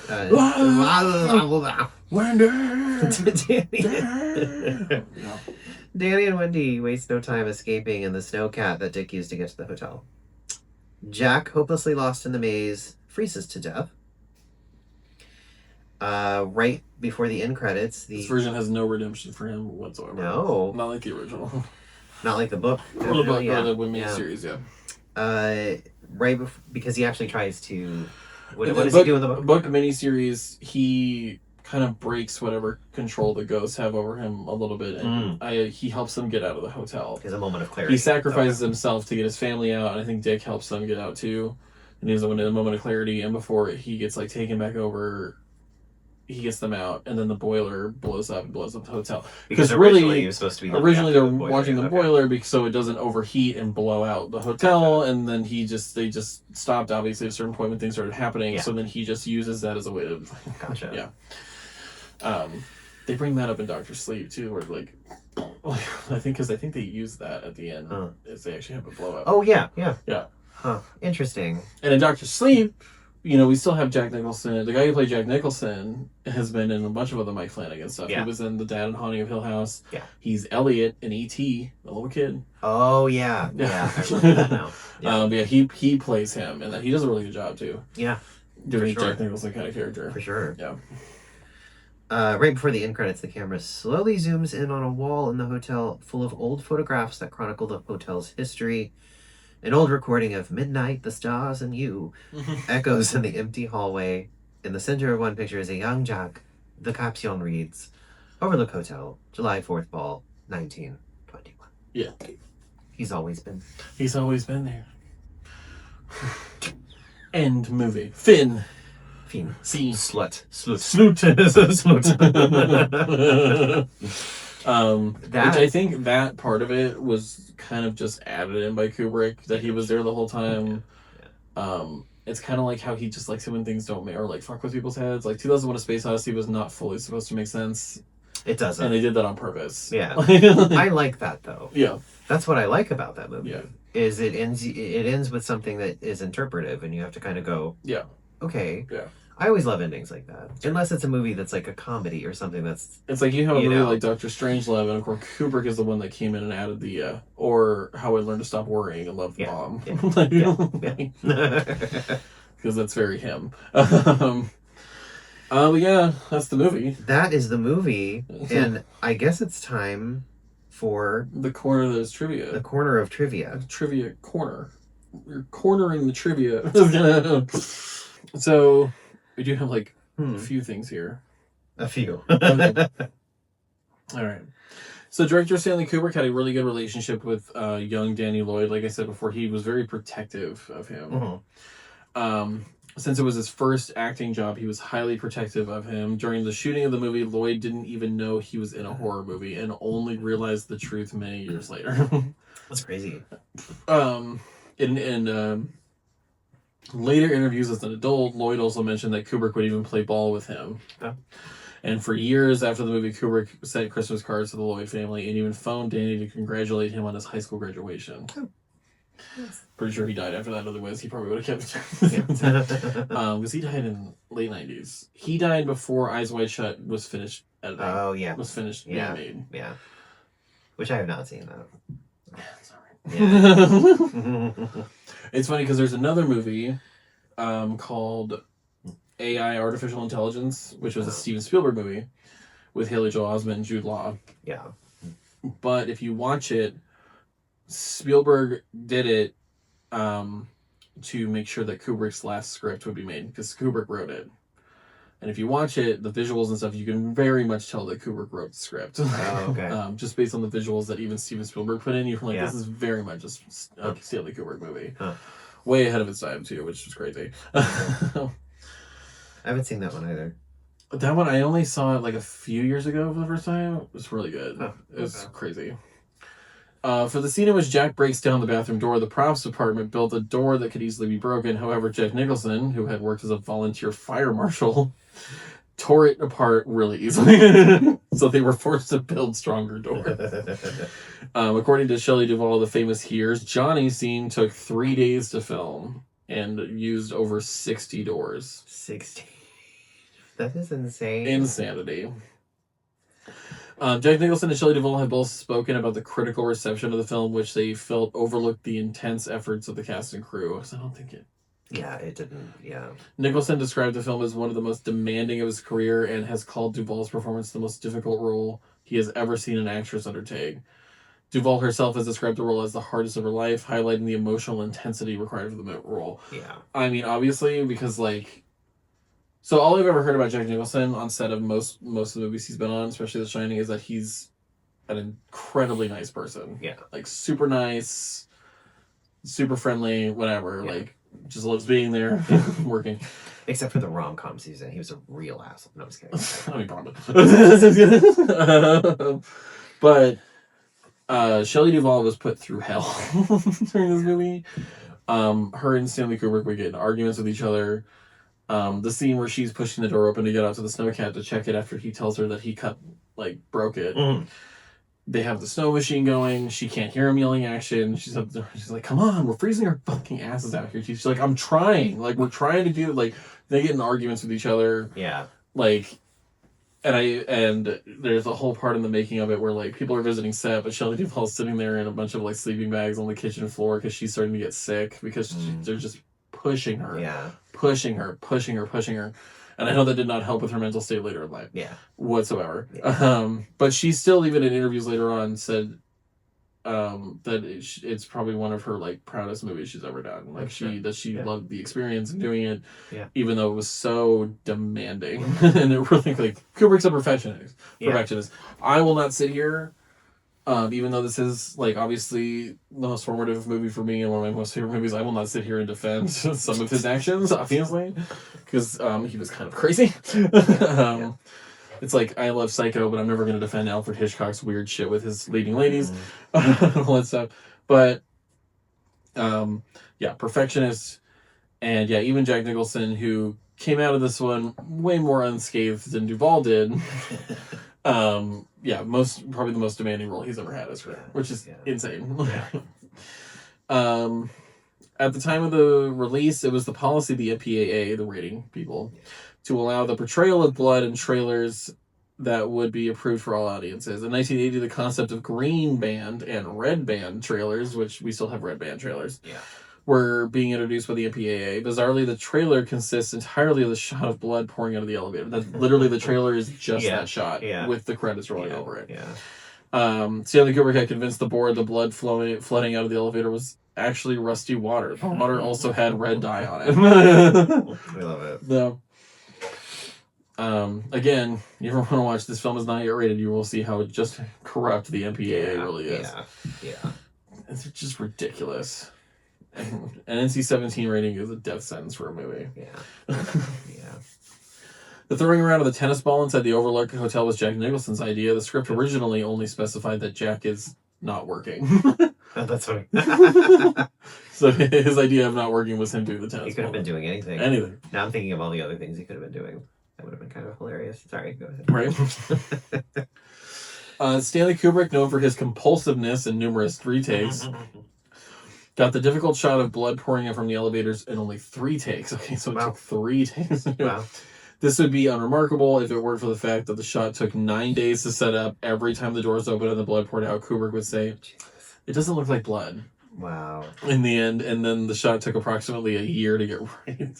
Wow, that's insane. That's crazy. It doesn't look like blood. I kind of hate that in a way. That's insane. You know? Yeah. I mean, at least they used the hell out of it. I mean, that's true. But Oh, Jack Nicholson was the one that suggested Scatman Crothers for the film. Oh. Crothers had a tough time on this movie with Stanley Kubrick making him do over 100 takes for one scene. Crothers' next film was Bronco Billy, directed by Clint Eastwood, who was famous for generally only going with one take. Crothers broke down in tears of gratitude on his first scene of the film when he realized he wouldn't have to do it so many endless times. I see It's literally the scene with him and Danny at that table. He makes him do that over 100 times to the point that he starts crying. Well, it says, at one point, Crothers becomes so frustrated with Kubrick's famously obsessive style, with repeated takes that he broke down in tears asking, what more do you want? What do you want, Mr. Kubrick? Like, what do you want? He made him do it over 100 fucking times. The scene where Jack is chasing Danny through the maze took over a month to shoot. During the shoot, crew members often found themselves lost and had to use their walkie-talkies for assistance. That's great. Well, they had those big triangles, too, that you can, like, ring in there. The red triangles, yeah. Which I don't know if they'd work so well in the snow. If there was snow They probably would work really. Let's see. Oh, that photo was an actual photo at the end. They just airbrushed his head onto the body of another man. That's funny. That's what I figured, because everybody else in that picture looks accurate. Looks like they should be in 1920. Yeah. They don't look like actors. Like facial structure, everything. Yeah, looks like it should be 1920 something. Funny. The only shot in the film not achieved in camera was the slow zoom in on the model of the maze. The tiny figures of Danny and Wendy walking to the center. To achieve the shot, a model of the maze was shot from 6 feet above. Then the small central section of the maze was built to scale next to the apartment complex. Next to an apartment complex. Shelley Duvall and Danny Lloyd then walked about the central section while the camera filmed from the roof. So then they put them together.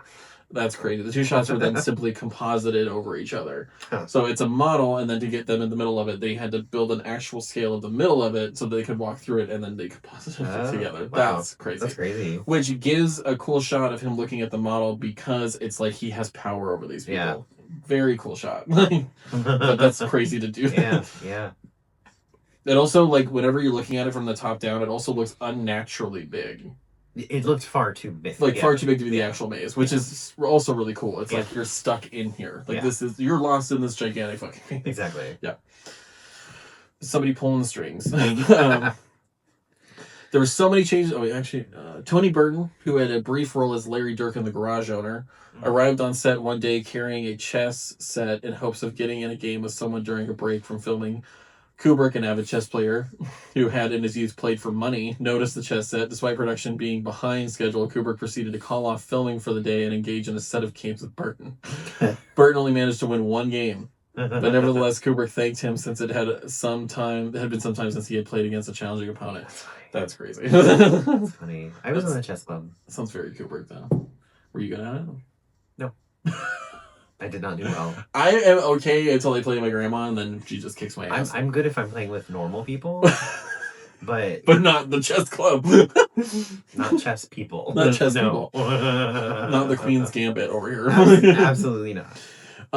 There were so many changes to the script during shooting. A scene change was made almost daily. That Jack Nicholson claimed he stopped reading it. He would read only the new pages that were given to him each day. Nicholson also said that eventually when presented with a revised scene, he would throw it in the trash knowing there was going to be another one coming anyway. Nice. There's literally, in the making of it, they're in the kitchen, they're about to do the scene where he's on the other side of the door and she's got the knife or whatever and he's like trying to open the door. Kubrick's sitting there with the typewriter redoing the scene over and over again. There's like 4 different colors of scripts that he has in his hands that is him revising and revising and revising, just sitting there typing the whole thing. And then what's cool is how they got that shot. You know, the making of it. It's literally like you see Kubrick on the floor with like the lens that he can see Nicholson, and then he has the camera guy with a huge camera like underneath him. Yeah, insane. And they were filming hers simultaneously outside. I think is how they did it back and forth, which is cool. Duvall suffered from nervous exhaustion during the filming because the role was emotionally demanding. Even so, she later said she valued the experience, stating that Kubrick taught her more than she had learned on any of her other movies. I mean, it's great. The shot of the tennis ball rolling into Danny's toys took 50 takes to get right. Has to be right down the middle. Come on. Right down the middle. Come on. For the scenes when Jack can be heard typing off screen, Kubrick recorded the sound of a typist actually typing the words "all work and no play makes Jack a little boy" repeatedly because apparently each key on a typewriter sounds slightly different. Kubrick insisted that the actual words be typed so the sound matched the action. Jesus Christ. I told you, perfectionist. Truly. Due to the film's cult following, it has been the subject of many outlandish myths. One of the most famous myths is that, to get Jack Nicholson in the right agitated mood, he was fed only cheese sandwiches for 2 weeks, which he hates. That's dumb. Oh, yeah, and Angelica Houston lived with Jack Nicholson during the filming. She recalled that due to the long hours on the set and Stanley Kubrick's trademark style of repetitive takes, Nicholson would often return from a day's shooting, walk straight to the bed, collapse onto it, and would immediately fall asleep. Because they were living together also when he was doing Chinatown. When that whole situation happened with Roman Polanski and the young girl. It actually happened in their house. Wow. That's why they were a little bit accessory to it, but they had no idea what was going on. Yeah. That's crazy. Yeah. That's crazy. That's like, who is it that was on a boat when someone got murdered? Oh, Christopher Walken. Natalie Wood. Yeah. And he had like no involvement in it, but he had no idea what was going on. I don't think Christopher Walken. So we think. No way, man. I'm just kidding. Gotta have more drowning. Gotta have more drowning. Stephen King's dissatisfaction with the movie adaptation of The Shining led him to readapt the novel into a 1997 miniseries that remained closer to the original work. However, because Warner Brothers held the rights to the film, King had to sign a contract with the studio agreeing to refrain from making frequent public criticisms of Kubrick's version in order to move forward with the miniseries. They only let him do the miniseries if he would not shit talk the actual movie. I've seen him on a talk show. He talks about it. He does talk about it. Really funny. Stephen King's adaptation is widely regarded as inferior. Oh. Not the book, but the miniseries. No, the miniseries is terrible. I mean, from what I've seen of it, I haven't seen the whole thing, but from what I've seen, I'm like, that's enough. I've seen enough. Kubrick originally wanted the actor Slim Pickens, which is another crazy name, to play the part of Halloran, but Pickens wanted nothing to do with Kubrick following his experience working with him on Doctor Strangelove. It's like, no. I'm good. Nope. Thanks. The snowy maze the snowy maze during the conclusion of the movie consisted of 900 tons of salt and crushed styrofoam. Oh. So it wasn't real snow, but it was salt and styrofoam. 900 tons. Damn. That's insanity. That is crazy. According to Vivian Kubrick, his daughter, in her making of, Stanley Kubrick's secretary typed dozens of pages filled with all work and no play Jacket Boy for the scene where Wendy discovers him. I mean, so his secretary did that. It was all Kubrick's secretary typed out the entirety of all those pages. That is insane. I thought he did it himself, but apparently it was the secretary. Could you imagine, like, being that secretary and he comes to you with that? Like, I'm going to need you at least 800 pages typed differently in different styles. Okay. Yeah. Oh, God. Kubrick wanted to shoot the film in script order. This meant having all the relevant sets standing by at all times. In order to achieve this, every soundstage at Elstree Studio was used with all the sets built, pre-lit, and ready to go during the entire shoot. That's insane. To do that in order, especially when you have things happen like that. Oh, my God. I'm trying to skip through now, but I like this one. That again, back to that photo at the ending. No one knew where it came from, but they used facial recognition software to figure out what it was from, actually. But it was February 15th, 1921 at a St. Valentine's Day dance at the Empress Ballroom in London's Royal Palace Hotel. Oh, shit. Yeah. That's crazy. Just random. Apparently that scene towards the end where Wendy is running up the stairs carrying a knife. Yeah. But like was shot 35 times. Yeah. 35 times. I do love how she's running with it. It was shot 35 times, the equivalent of running up the Empire State Building. Jesus Christ. Yeah. I do love that scene, though. Stanley Kubrick decided that having the hedge animals come alive, as they do in the book, was unworkable due to restrictions and special effects, so we opted for the hedge maze. Yeah, when you watch it in the miniseries, You want to talk about having not a film budget and making that work? No. Terrible. No. Like, not on par with, maybe a little bit almost on par with the Langoliers. Oh, God. Fucking Pac-Man. So bad. That's how they're described in the story, though. As, like, almost like a Pac-Man. Like, it's just... Yeah.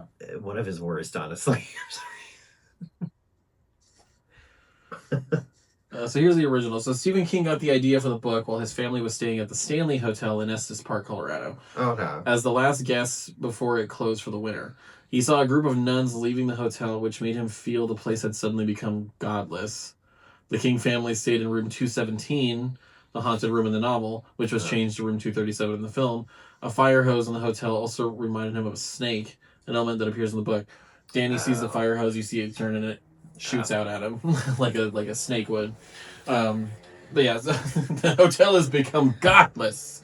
Do you know what I just saw was Vivian Kubrick was in the party scene. Yeah. Yeah. She had a small little cameo of the party scene. Yeah. I swear it's his daughter. It says Norman Gay was a kid. I don't know who the hell that is, though. He's Norman. normal and he's gay. Oh, The Exorcist. Okay, all right. That was that was the person who said, lovely party, isn't it? Great party. Great party, isn't it? Yeah.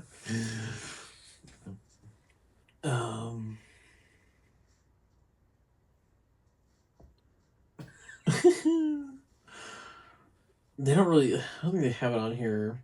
I mean, there's like a shit ton. There's so much trivia on this movie, but the scene where he's backing Wendy up the stairs and all that, I know was shot like over 127 times. Wow. And like, can you imagine? That is insane. Oh, and apparently Lloyd was almost played by Harry Dean Stanton. Really? But he had his commitment. I was unable to take the role because of his commitment to Alien. Oh. Which is crazy. Leah Beldam, who plays the nude woman in the bathtub, the young one, said in a 2018 interview that she was working as a photographic model in London, and her agent was approached by Hawks Films to supply girls for the bathroom scene, so she was sent along. She brought her modeling portfolio. When the director and producers saw the several nude photos she posed for, they changed their minds and offered her the part of the woman in the bath instead. She said she enjoyed working with Stanley Kubrick, who was a true gentleman on set. They ended up filming an incredible amount of takes. She spent a week walking around naked and kissing Jack Nicholson over and over again. She had years of experience posing nude as a model, and she was not shy. She had years of experience walking around a set all day and kissing Jack Nicholson.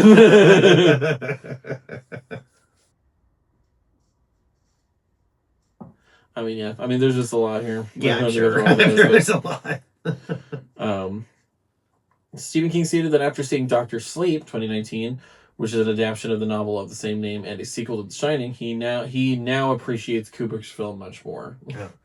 It's probably seeing it really meld into something that was actually fully adapted from his book, and instead of like kind of its own version. I mean, that makes sense. Yeah, it's weird now, just like seeing Welcome to Derry and like Dick Halloran and then Dick Halloran and this, and I was going into this seeing the IMAX the first time with that in mind, said that because he's mentioned in the book it and all this stuff, and I'm glad at least in the like in this one he dies, but I'm glad in the original he at least survives, especially like if you're gonna be able to survive a cosmic shape-shifting entity, you should be able to survive Jack Torrance with an axe. Yeah. Well, this is truly a hacky bad movie, so I gave it 1.5. No, I'm just kidding.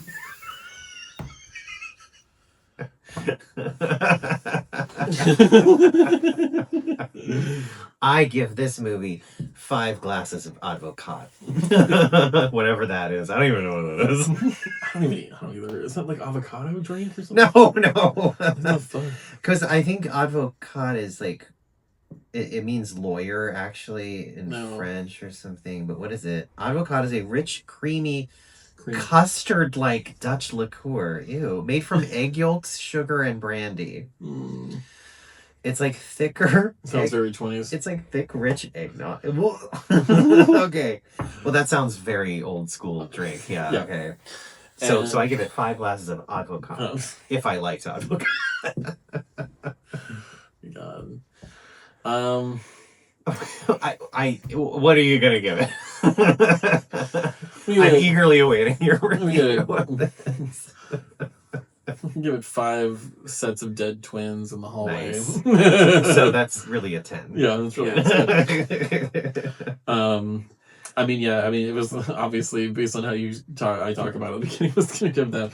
But yeah, this was an incredibly formative movie for me, and it like inspired pretty much everything I do creatively, and how I see things visually, and actually why I'm so obsessed with visuals in movies. Yeah. Because a movie can be bad, but if you have really good visuals, amazing. It's true. But I mean, obviously, it doesn't mean your movie's good. But No. But yeah, it's very much a huge influence on my life. So this is we thought it would be good to do for the 50th episode. Yes, and yes, and no or no or no either. We're it's the 50th. We're gonna come. I mean, we're gonna come back next year, obviously, but we have one more. I think, right? Yeah, we have one more. Yeah, we have. I think it was next week, and then next week we're doing. The week after is would be next year, wouldn't it? Yes. Okay. So next week is the Christmas episode. We're doing Anna and the Apocalypse. Anna and the Apocalypse. I love that movie. I didn't realize how kind of depressing and Scottish it was. But we'll get into that. Aggressively Scottish. Yeah, aggressively Scottish. We're going to do that, and then we'll come back in the new year, and we have sponsorships. There'll be a 5-minute block of ads at the beginning of each episode. Don't do this. For Casper Mattress. And then... Not Casper Mattress. I'm just kidding. No one is sponsoring us. And we're like... We are legitimately thinking about eventually having guests on at some point. We keep talking about it and then we don't do it, and we're just trying to figure out the logistics and everything. But the logistics. Yeah. Who would play her? We'll just have. I think we'll have occasional guests, and why not? Which would be fun. To just like watch the movie and then just talk about it afterward. That'd be fun. Even if we have them do it separate or here with us, who knows? Yeah. But yeah, we are gonna keep going because it's fun, and we're gonna keep going until it's not fun. Yeah. And then you'll know when it's not fun. Yeah, I'm having fun. You'll know when it's not fun because one day the episodes will just stop. Yeah. And it'll just be a video. With no explanation. No. Or just a video of me going, that'll do, pig. We're also might have some other projects we want to do. We're working on other creative things. I mean, if you want to follow... I think I gave up on Idiot Box episode 3. I still have the footage. We need to do that. Yeah. Okay. But yeah, we might work on other smaller videos. I might even start doing random movie like reviews when I watch them on TikTok if you find me on there. Hey, sound off in the comments if you want me to bring Rosie back and do some videos, some funny things. Drag Persona Rosie Bush. I don't think I want to, but sound off. But it might be fun every once in a while. It might be fun every once in a while. I kind of would like to do it. Maybe. Maybe. If you want to follow us on Instagram, it's HorrorLegendPod. Mm-hmm. If you end up finding our personal accounts on there, so be it. I will not add you. I have a private but you account. can follow. I will not add you could try. No promises that we will follow you back, but you could request to follow me on Instagram. I am a private account. Yeah. For my other stuff, Legend in the Taking is my photography one. If you end up finding that on there, things like that. And if you find other things of mine, no.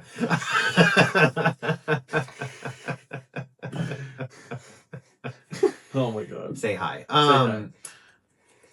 Until next time. Like, subscribe, comment. Yeah, oh yeah, all that shit. Do all that shit too. Like and subscribe. Smash that subscribe button. Yeah, go ahead and smash that subscribe button. Such an old YouTube shit to do. It is. Ring that bell, smash that subscribe button. Smash that bell, ring that button. And until next time. Goodbye. Red Rum. Red Rum.